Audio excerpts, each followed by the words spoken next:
तो दोस्तों आज मैं आप लोगों को एंटी अल्सर ड्रग के बारे में बताऊंगा थोड़ा सा कि अल्सर क्या है, अल्सर को प्रोटेक्ट करने के लिए कौन कौन से ड्रग दिए जाते हैं, किस कैटेगरी में आते हैं मेडिसिनल केमिस्ट्री के बेस पर। ठीक है, एज ए फार्मासिस्ट मतलब फार्मासिस्ट बना नहीं हूँ, फार्मेसी का एजुकेशन ले रहा हूँ।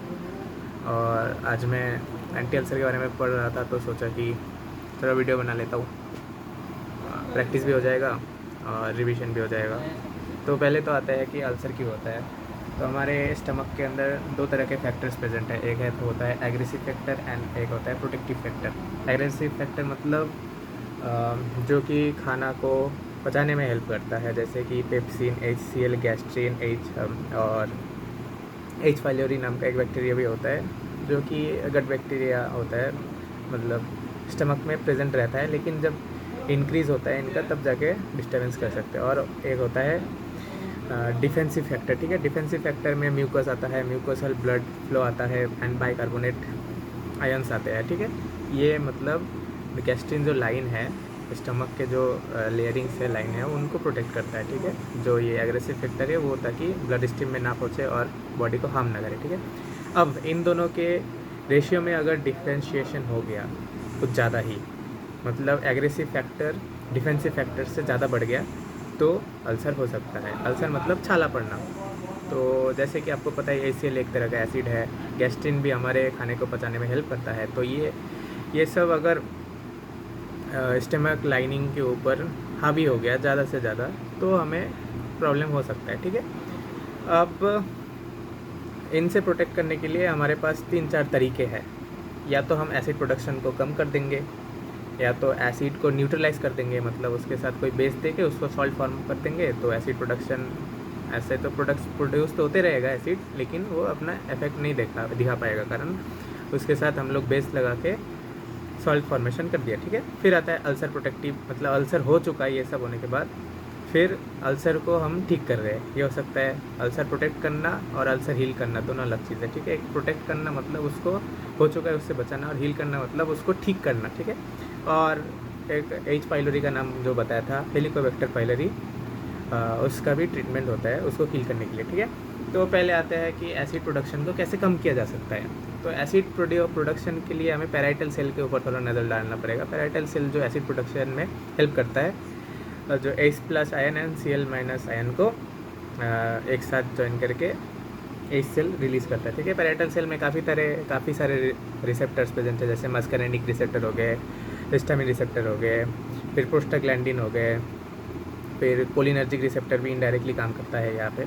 तो उन सब रिसेप्टर के ऊपर जो सब ड्रग एक्ट करता है तो उनसे हम लोग अल्सर को प्रोटेक्ट कर सकते हैं, मतलब एसिड प्रोडक्शन को कम कर सकते हैं। ठीक है, तो इसके लिए कुछ ड्रग दिए जाते हैं। ड्रग का नाम मैं बताता हूँ, जैसे कि प्रोस्टाग्लैंडिन एनालॉग्स है, जो कि प्रोस्टाग्लैंडिन की तरह ही मिमिक करेगा। प्रोस्टाग्लैंडिन का मेन काम है HCl प्रोडक्शन को कम करना। ठीक है, तो प्रोस्टाग्लैंडिन के काम को एनहांस करेगा, तो वो है मिसोप्रोस्टॉल नाम का एक ड्रग आता है जो प्रोस्टाग्लैंडिन को एनहांस करता है। ठीक है, फिर आता है H2 एंटागोनिस्ट। H2 एंटागोनिस्ट मतलब H2 हिस्टामिन रिसेप्टर, हिस्टामिन का काम होता है HCl प्रोडक्शन को बढ़ाना, तो एंटागोनिस्ट मतलब ऑपोजिट काम। ठीक है, H2 एंटागोनिस्ट मतलब हिस्टामिन रिसेप्टर के काम को कम करेगा। तो यहाँ पे 4 तरह के ड्रग्स का नाम बताता हूँ, सिमेटिडिन, रैनिटिडिन, फैमोटिडिन, निजाटिडिन। ये 4 अलग अलग तरीके के ड्रग्स होते हैं। उसमें से सबसे ज़्यादा पोटेंट ड्रग निजाटिडिन को माना जाता है क्योंकि वो 100% बायोअवेलेबल है। फिर आता है एंटीकोलिनर्जिक ड्रग्स। ये कोलिनर्जिक रिसेप्टर्स बॉडी के हर स्मूथ मसल पे काम करते हैं, उनके कॉन्ट्रैक्शन के लिए हेल्प करता है। तो ये पैराइटल सेल भी एक तरह का कॉन्ट्रैक्शन के ज़रिए ही HCl प्रोड्यूस करता है। तो यहाँ पे एंटीकोलिनर्जिक ड्रग भी यूज़ कर सकते हैं, जैसे कि टिरनजेपिन, ऑक्सीफेनोनियम, फिर पायरेनजेपिन, प्रोपनथेलिन, etc। ये 4 ही ड्रग ज़्यादातर यूज़ होते हैं। इसके अलावा भी है लेकिन कोई ज़रूरत नहीं उनका, ये 4 मेनली याद रखने की वाली बात है। फिर आते हैं proton pump inhibitor. Proton pump inhibitor, proton मतलब जो हाइड्रोजन और पोटेशियम का एक्सचेंज है पैराइटल सेल और गैस्ट्रिक जूस के अंदर, तो हाइड्रोजन सेल को यही भेजता है। ठीक है, प्रोटॉन पम्प। तो इस प्रोटॉन पम्प को अगर इनहिबिट कर दिए तो हाइड्रोजन आयन रिलीज़ नहीं होगा, और हाइड्रोजन आयन रिलीज़ नहीं होगा तो HCl प्रोडक्शन होगा ही नहीं। तो प्रोटॉन पम्प को इनहिबिट करने के लिए 4 ड्रग दिए जाते हैं, 4-5 ड्रग है। जिसके आगे जोल लगा होगा वो मान लेना कि प्रोटॉन पम्प इनहिबिटर है, जैसे कि पेंटोप्राजोल, ओमेप्राजोल, रेवेप्राजोल, लेंसोप्राजोल एक्सेट्रा। ठीक है, अब आता है नेक्स्ट कैटेगरी पे कि एसिड प्रोडक्शन तो हो गया है। मान लो कि एसिड प्रोडक्शन पे हम लोगों ने काम नहीं किया, एसिड प्रोड्यूस हो चुका है। ठीक है, अब एसिड प्रोड्यूस होने के बाद उस एसिड को हम न्यूट्रलाइज़ करेंगे। एसिड न्यूट्रलाइज़ करने का तरीका आप लोगों ने पढ़ा ही होगा कि सॉल्ट फॉर्म कर दो, उसके साथ एसिड के साथ बेस को कंबाइन कर दो, फिर वो सॉल्ट फॉर्म करेगा एंड न्यूट्रलाइज हो जाएगा, एसिड का कोई एक्शन रहेगा ही नहीं। तो उसके लिए दो तरह के ड्रग दिए जाते हैं, एक सिस्टमिक में जा सकता है, एक नॉन सिस्टमिक मतलब वो हमारे स्टमक के अंदर ही काम करेगा, और सिस्टमिक मतलब हमारे ब्लड स्ट्रीम में काम करेगा। तो सिस्टमिक ड्रग के अंदर सोडियम बाइकार्बोनेट यूज़ होता है एंड सोडियम सिट्रेट यूज़ होता है। ठीक है, और नॉन सिस्टमिक के अंदर calcium carbonate, aluminium hydroxide, magnesium trisilicate, magnesium dihydroxide etc use होता है। ठीक है, अब यहाँ पे सिस्टमिक नॉन सिस्टमिक का पीछे एक मतलब छोटा सा इंटरेस्टिंग चीज़ है। सिस्टमिक मतलब ब्लड स्ट्रीम, और ब्लड स्ट्रीम में किसी भी ड्रग को जाने के लिए उसको लिपोफिलिक होना चाहिए। लिपोफिलिक मतलब जो ऑयल के साथ मिसिबल हो। ठीक है, और हमारा ब्लड जैसे कि प्लाज्मा वगैरह के साथ बना होता है, तो लिपोफिलिक नेचर को प्रेफर करता है अपने स्ट्रीम के अंदर ट्रैवल करने के लिए। तो इसलिए NaCO3 जैसे सोडियम बाइकार्बोनेट और सोडियम सिट्रेट ये सब कोई आयन रिलीज़ नहीं करती, ये लिपोफिलिक नेचर के होते हैं, इसलिए सिस्टमिक सर्कुलेट में घुस सकते हैं। बाकी जो नॉन सिस्टमिक है जैसे कि कैल्शियम कार्बोनेट, एल्यूमिनियम हाइड्रोक्साइड, तो वो सिस्टमिक सर्कुलेशन में घुस नहीं सकते, क्योंकि एल्यूमिनियम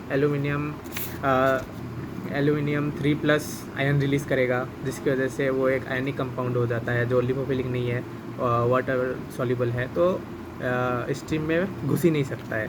तो इसको नॉन सिस्टमिकली यूज़ किया जाता है। और हाँ, एक इम्पॉर्टेंट बात कि एल्यूमिनियम का क्वांटिटी अगर बॉडी में बढ़ जाता है, मान लो ये नॉन सिस्टमिक एल्यूमिनियम हाइड्रोक्साइड आपने ले लिया है और एल्यूमिनियम का कॉन्सेंट्रेशन अगर बॉडी में बढ़ गया है, तो आपको कॉन्स्टिपेशन होने का चांस हो सकता है।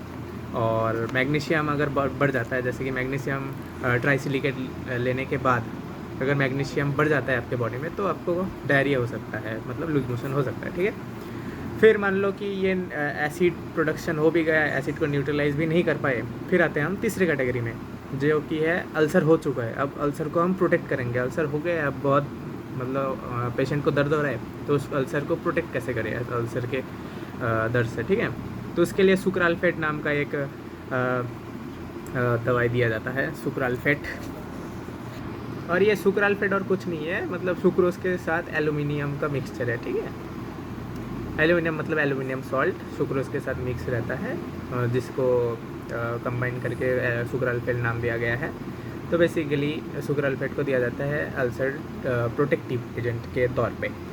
और इस सुक्राल्फेट का भी साइड इफ़ेक्ट ये है कि आपको कॉन्स्टिपेशन हो सकता है।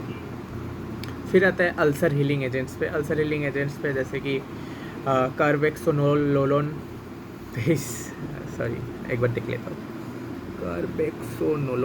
कार्बेक्सोनोलोन दिया जाता है, जो कि लिक्योराइस से मिलता है। और लिक्योराइस का हिंदी नाम मुझे नहीं पता, मतलब ये एक तरह का हर्बल प्रोडक्ट है, मतलब हर्बल प्लांट है लिक्योराइस जो है, उसके अंदर से कार्बेक्सोनोलोन को एक्सट्रैक्ट किया जाता है। तो लिक्योराइस का पता नहीं है मेरे को हिंदी या बंगाली नेम।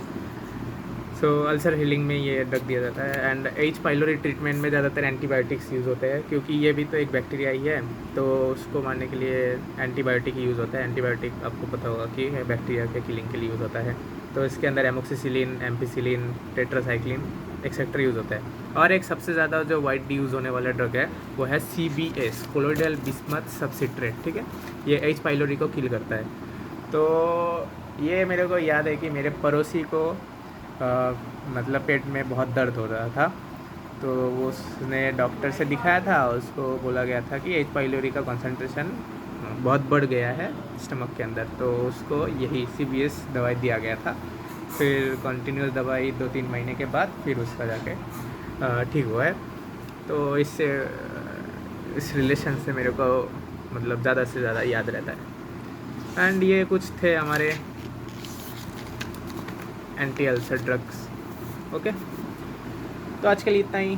Thank you. हालांकि मेरा वीडियो उतना अच्छा नहीं है, स्टैंडर्ड क्वालिटी नहीं है, बट मैं कोशिश कर रहा हूँ वैसे तो, हालांकि मेरे प्रैक्टिस के लिए। Thank you. वीडियो पसंद आए तो लाइक करना, और नहीं आए तो क्या ही कर सकते हैं।